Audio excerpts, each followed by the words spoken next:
Good morning, good afternoon, or good evening, whatever time of frame it is that you're watching this video, and because it's going to be uploaded in the morning, my time.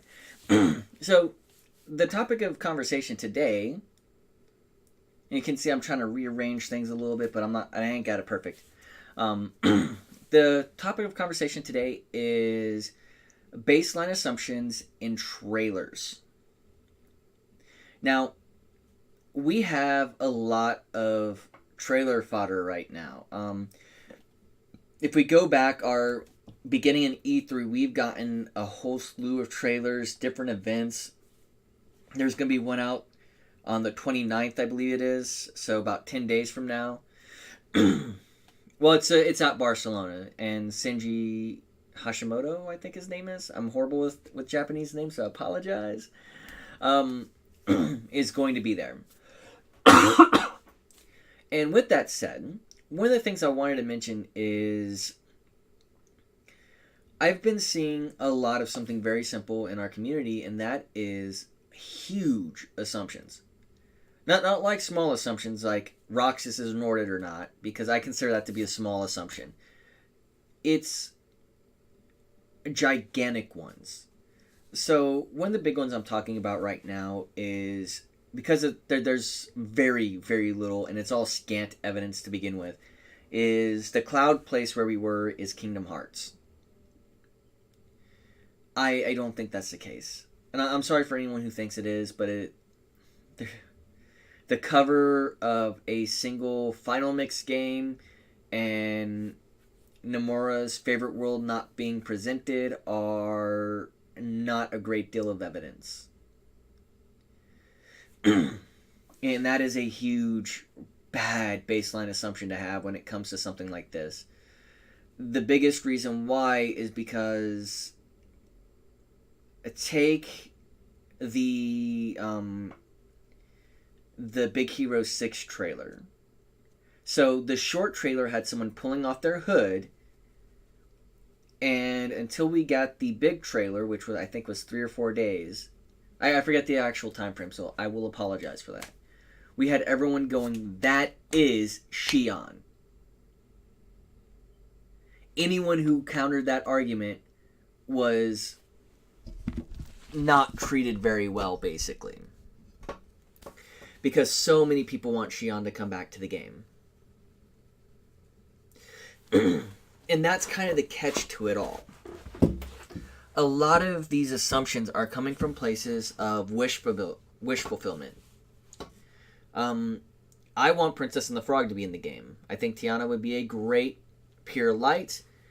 I think that the story has plenty to explore as far as going to the bayou. You could have another game where you're transformed and you're small. There are certain aspects that would lend itself really well to being a part of this, including the shadow, Dr. Falsier actually being controlled by the Heartless, which would be the voodoo spirits. Horrible representation, but whatever. Off over there, we're not worrying about that. And things like that. This is something that I remember when we were discussing yesterday about what plot lines that there probably are going to be based off of the trailers, based off of what we're seeing so far. We're seeing that there's a lot of just pure, there's no evidence against it, so it must be true. And you're making that your baseline assumption. Now, your baseline assumption is something that we use a lot just because of who we are as human beings. It's pattern recognition, things like that. But when you start with your baseline assumption being something that's kind of radical, your baseline answers are going to be completely different than what they should be. So, baseline assumption, we're going to say that Aqua will be saved. That is a good baseline assumption. And I say this because Nomura has hinted at in the Famitsu interview after E3 that more than likely she will be saved. That's the reason why he's saying, yes, she's been Norded, but that doesn't mean she's beyond redemption. I think that's the exact phrasing. I could look it up, but I'm not that guy. I just remember the dialogue going on.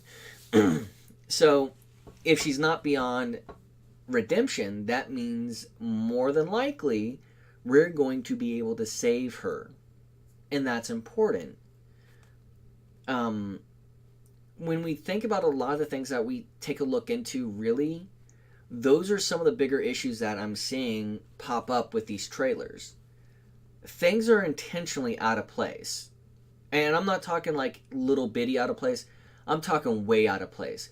Take the conversation that they're having in what appears to be Twilight Town. And I say appears to be because more than likely it is, but let's hedge our bets here.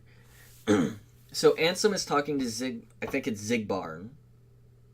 Yeah, I think it's Ansem and Zigbar are talking about if he goes off the path that we prescribed for him, that we have set out for him, we will destroy him. But then we'll have to find a new vessel. Then it cuts away to Sora talking with Hayner, Pence, and Olette. Now, that's a very auspicious cut. But if you're reaching and you're wanting to find something specific to say this is my fact, you can go to the orchestra trailer and the parts of the orchestra trailer that was not released and take a look at that and go, oh, see here, Zigbar is talking about how you're going to have to follow the breadcrumbs. That's a path, and that means they're talking about Sora. Until you see Dadariku, and then it's like, oh, which a lot of us saw coming, but you can't argue with some people about things. One of my biggest things is making sure we have more evidence for one theory or another. Sometimes it comes down to Arkham's razor. Whatever is most likely the simplest answer is probably the correct answer. And I'm oversimplifying that theory. The reason it's probably not Kingdom Hearts is because Sora probably hasn't died. We're seeing Cherith, and we're seeing a lot of evidence this is simply another dive to the heart, wherein Cherith did something to Sora at the beginning. If not, Cherith would not be taken aback by him calling him a friend and that he'll be back. And I'm using that as the example. Another base assumption is that Xion is amongst the Seekers of Darkness because there's a small petite figure on the far right of the grouping when the arch is rising up and at the end of the Winnie the Pooh trailer, which is another really bad way to just jump in and make that assumption. I know a lot of people want Xion back, but trying to insert her in every single role is not going to be productive. Now, the biggest catch is that I wanted people to maybe take away from this video today, because this is like a big topic for me, is maybe hedge your bets. Just because we think something looks ironclad does not mean it is. Zigbar could betray Xehanort. Aqua could have just been tormented. Hell, quite honestly, the theory about Vanitas doing the same thing that Xehanort did to Ventus to pull out his dark side might be true. I may be wrong with every single theory that I've put on my channel in the last few days. I don't know. We'll not know until January 29th and January 30th and January 31st. Well, I won't know on the 31st, but that's for a different reason. So we're going to see a lot of these same things keep coming up where it is something that we probably couldn't have guessed even if we tried. Now, with that said, I like theory crafting. I really do. But there's a few people who are viciously attacking. That's the wrong phrasing, though. They are very aggressively defending their position, even if there isn't evidence to support it. And we're not talking about a court of law here. I'm just saying that if we can see something that probably isn't true, we need to acknowledge it now instead of waiting until later to acknowledge it. The Xi'an thing. Xi'an was just a puppet. There can be more puppets, and I think there are more puppets. One of my own theories is that Ventus is a puppet with Ventus. The current Ventus we're seeing is a puppet, and it has the data memories of Ventus from the dreaming world put inside of it. Now, that's probably not true. I'm going based off he doesn't look like he's aged a day, unless KewlImp lives inside of a time vortex where time is not or a time stasis field where time is not moving at all for him, which doesn't seem to be the case for KewlImp. His body is perfectly preserved over the course of well over a decade. There's a lot of things to support that position, but that doesn't mean it's true. I'm looking at what we have, what we see in the trailers, and saying that these are the possibilities. And we should be open to more possibilities. I'm open to the idea of that being Kingdom Hearts, the cloud place being Kingdom Hearts. But we're going to need something else in another trailer to support it. We really will. Again, let's keep an open mind as we continue forward.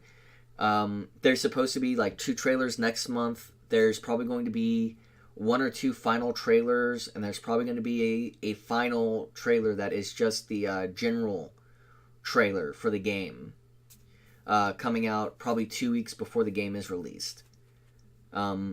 There are supposed to be more trailers. There's going to be more data to pour over.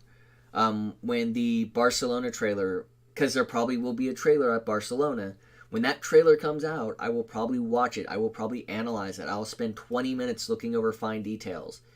I will probably sit down, and instead of doing it like I'd done before, where I'm just looking at the YouTube video, I'll probably do my reaction like the big dogs do. And if you don't know who the big dogs are, it's the Key Keepers, HMK, Skyward Ward or something. I can pull up his name. It's just flipping out of my mind right now. Sorrel 1, the Gamers Joint Cynical, all these people, they're going to do the same thing that I'm going to be doing, and I'm going to follow a trend of theirs. I'm going to do a reaction, and then later on that day, after I've acquired the video, I'm going to put it into Vegas, and I'm going to go frame by frame looking at everything inside the trailer. Frame by frame. And that'll probably be the one I record. Because more than likely, by the time I get to that point, I'm going to stop. I'm going to continue and just look into it and see what I can find out. And then once I have a good basis on what I'm doing, I can jump around in the video. I can show you where I want to be at. But that's getting off topic, and I'm horrible at staying on topic. I really am. I'm horrible at this. But with that said, let's do this. Let's keep an open mind throughout these next few days, throughout the next weeks, throughout the next couple of months. We're not going to have the answers until the game is released. And I'm going to be one of those people that if they have a midnight release, I'm going to be there at midnight. If they have a 9 p.m. release, like they did for Soul Calibur 6 for me, I'm going to be there at 9 p.m. I'm going to pick up my copy and I will be streaming the moment after. And let's keep an open mind. Let's take a look at some of these smaller channels. I wish I would have written down a list, but I forgot to. I'm sorry. For the other people who are growing channels like my own, I'm sorry. I wanted to give you a shout out on this video. I just forgot to write down your names and your channel names. I apologize. So keep an open mind. Look at some of these other videos. I think there's a lot to be explored here. We'll have probably more information at Barcelona, but I'm gonna say good day, good morning, good afternoon, whatever it happens to be for you. Now, if you're done watching the video and you just don't want to hear me e-beg, because it's basically what I'm doing, please remember to follow me on Twitter, Twitch, And I even have a Patreon, which I've never updated, but I do have one. I'm trying to save up for an Elgato for streaming purposes. I want to be able to stream the game straight through without my PlayStation blocking scenes, because they do that. If you want to, please like, subscribe, comment on the video. Let me know what you think. If I'm being unreasonable here, if I'm out of line by asking people to be reasonable, keep an open mind with this. Good day, and may joy be to you all.